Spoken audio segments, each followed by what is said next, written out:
Breakup ಆದಮೇಲೆ ಮತ್ತೆ love ಆಗುತ್ತಾ? ಆಗುತ್ತದೆ, ಆದರೆ ಅದೇ ಹೃದಯದಿಂದ ಅಲ್ಲ. ಒಮ್ಮೆ ನೀನು ಯಾರನ್ನು ತುಂಬ ಪ್ರೀತಿಸ್ತಿದ್ದೆ, ಅವರ ಜೊತೆಗೆ ಫ್ಯೂಚರ್ ಇಮ್ಯಾಜಿನ್ ಮಾಡಿದ್ದೆ. ಅವರಿಲ್ಲದ ಲೈಫ್ ಇಮ್ಯಾಜಿನ್ ಕೂಡ ಮಾಡಿಲ್ಲ. ಆದರೆ ಒಂದು ದಿನ ಬ್ರೇಕಪ್ ಆಯಿತು. ರೀಸನ್ ಏನಿರ್ಬೋದು? ಮಿಸ್ಅಂಡರ್ಸ್ಟ್ಯಾಂಡಿಂಗ್, ಟೈಮ್ ಕೊಡ್ತಿಲ್ಲ, ಅಥವಾ ಈಗೋ ಹರ್ಟ್? ಏನೇ ಇರಲಿ, ರಿಸಲ್ಟ್ ಮಾತ್ರ ಒಂದೇ, ನೀನು ಒಬ್ಬನೇ ಆಗಿಬಿಟ್ಟೆ. ಬ್ರೇಕಪ್ ಅಂದರೆ ಒಬ್ಬ ವ್ಯಕ್ತಿ ಹೋಗೋದಲ್ಲ, ನಿನ್ನೊಳಗಿನ ಒಂದು ವರ್ಷನ್ ಹೋಗೋದು. ಒಮ್ಮೆ ಇನ್ನೋಸೆಂಟ್ ಆಗಿದ್ದ ನಿನ್ನ ಹಾರ್ಟ್, ಟ್ರಸ್ಟ್ ಮಾಡ್ತಿದ್ದ ನಿನ್ನ ಮೈಂಡ್, ಬ್ಲೈಂಡ್ ಆಗಿ ಲವ್ ಮಾಡ್ತಿದ್ದ ನಿನ್ನ ಸೋಲ್, ಇವೆಲ್ಲವೂ ಸ್ವಲ್ಪ ಸ್ವಲ್ಪವಾಗಿ ಹಂತ ಹಂತವಾಗಿ ಸಾಯುತ್ತವೆ. ಸೈಕಾಲಜಿ ಪ್ರಕಾರ ಮನಸ್ಸು ಒಮ್ಮೆ ಹರ್ಟ್ ಆದಮೇಲೆ ಮತ್ತೆ ಲವ್ ಮಾಡೋಕೆ ಟೈಮ್ ತೆಗೆದುಕೊಳ್ಳುತ್ತದೆ. ಟ್ರಸ್ಟ್ ಬಿಲ್ಡ್ ಆಗೋಕೆ ಡಬಲ್ ಎಫರ್ಟ್ ಬೇಕು. ಆದರೆ ಸತ್ಯ ಏನು ಅಂದರೆ, ಹಾರ್ಟ್ ಮತ್ತೆ ಲವ್ ಮಾಡುತ್ತೆ, ಆದರೆ ಸೇಮ್ ರೀತಿಯಲ್ಲಿ ಅಲ್ಲ. ಈ ಬಾರಿ ಅದು ಕ್ಯಾಲ್ಕುಲೇಟ್ ಮಾಡುತ್ತೆ, ಪ್ರೊಟೆಕ್ಟ್ ಮಾಡಿಕೊಳ್ಳುತ್ತೆ, ಫುಲ್ಲಿ ಓಪನ್ ಆಗೋದಿಲ್ಲ. ಮೊದಲ ಪ್ರೀತಿ ನಿನ್ನಲ್ಲೇ ನನ್ನ ಜೀವನ ಅಂತ ನಂಬುತ್ತೆ. ಆದರೆ ಎರಡನೇ ಪ್ರೀತಿ, ನೀನು ಇದ್ದರೆ ಚೆನ್ನಾಗಿದೆ, ಇಲ್ಲದಿದ್ದರೂ ನಾನು ಸರ್ವೈವ್ ಆಗ್ತೀನಿ ಅಂತ ಹೇಳುತ್ತದೆ. ವಿಸ್ಟ್, same person versus new person. ಈಗ biggest question, same person love ಮಾಡೋದಾ ಅಥವಾ ನ್ಯೂ ಪರ್ಸನ್ನ? Option 1, same person. ಕೆಲವರು ಮತ್ತೆ ಅದೇ ಪರ್ಸನ್ಗೆ ಹೋಗ್ತಾರೆ.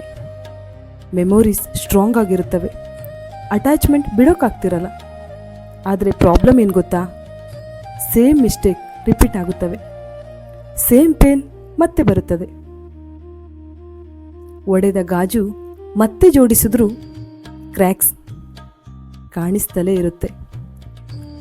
ನೀನು ಮತ್ತೆ ಅದೇ ವ್ಯಕ್ತಿಯ ಕಡೆ ಹೋಗೋದಕ್ಕೆ ಕಾರಣ ಕೇವಲ ಪ್ರೀತಿ ಅಲ್ಲ, ಅದು ಅನ್ಫಿನಿಶ್ಡ್ ಎಮೋಷನ್ಸ್, ಅದು ಅಡಿಕ್ಷನ್, ಅದು ಕ್ಲೋಸರ್ ಸಿಗಲಿಲ್ಲ ಅನ್ನೋ ನೋವು. ನೀನು ಅವರನ್ನು ಮಿಸ್ ಮಾಡ್ತಿಲ್ಲ, ಅವರ ಜೊತೆ ಇದ್ದ ವರ್ಷನನ್ನು ಮಿಸ್ ಮಾಡ್ತಿದ್ದೀಯ.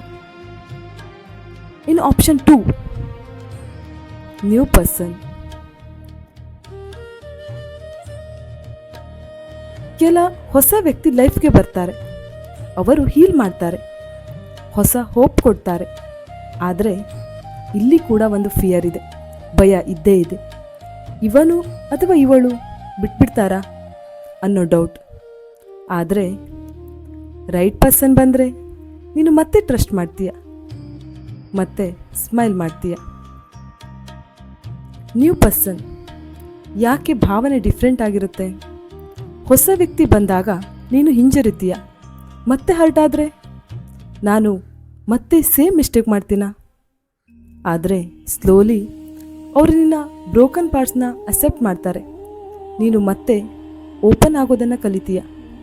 ಆದರೆ ಸತ್ಯ ಏನು ಅಂದರೆ, ಸೆಕೆಂಡ್ ಲವ್ ಪರ್ಫೆಕ್ಟ್ ಆಗೋದಿಲ್ಲ, ಆದರೆ ಅದು ರಿಯಲ್ ಆಗಿರುತ್ತೆ. ಸೆಕೆಂಡ್ ಲವ್ ಫಸ್ಟ್ ಲವ್ಗಿಂತ ವೀಕೇನೂ ಅಲ್ಲ, ಅದು ಮ್ಯಾಚೂರ್ ಆಗಿರುತ್ತೆ, ಲೆಸನ್ ಜೊತೆಗೆ ಬಂದಿರುತ್ತೆ. ಫಸ್ಟ್ ಲವ್ ಇನ್ನೋಸೆನ್ಸ್ ಕೊಡುತ್ತೆ, ಸೆಕೆಂಡ್ ಲವ್ ಕ್ಲಾರಿಟಿಯನ್ನು ಕೊಡುತ್ತೆ. ಬ್ರೇಕಪ್ ನಂತರ ನೀನು ಲವ್ ಮಾಡೋದಿಲ್ಲ, ನೀನು ಕೇರ್ಫುಲಿ ಚೂಸ್ ಮಾಡ್ತೀಯ.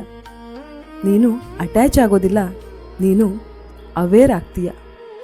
ನೀನು ಬ್ಲೈಂಡ್ ಆಗೋದಿಲ್ಲ, ನೀನು ಬೌಂಡ್ರೀಸನ್ನು ಇಡ್ತೀಯ. ಈಗ ಹಾನೆಸ್ಟ್ ಆನ್ಸರ್ ಕೊಡಿ. ಬ್ರೇಕಪ್ ಆದಮೇಲೆ ನೀನು ಮತ್ತೆ ಲವ್ ಮಾಡ್ತೀಯಾ ಅಥವಾ ನಿನ್ನ ಹಾರ್ಟನ್ನು ಪ್ರೊಟೆಕ್ಟ್ ಮಾಡ್ಕೊಳ್ತೀಯಾ? ಬ್ರೇಕಪ್ ಆದಮೇಲೆ ಮತ್ತೆ ಲವ್ ಮಾಡಬೇಕಾ? ಸೇಮ್ ಪರ್ಸನ್ ಜೊತೆನಾ ಅಥವಾ ನ್ಯೂ ಪರ್ಸನ್ ಜೊತೆನಾ? ಕಮೆಂಟ್ ಮಾಡಿ ನಿಮ್ಮ ಅಭಿಪ್ರಾಯವನ್ನು ತಿಳಿಸಿ.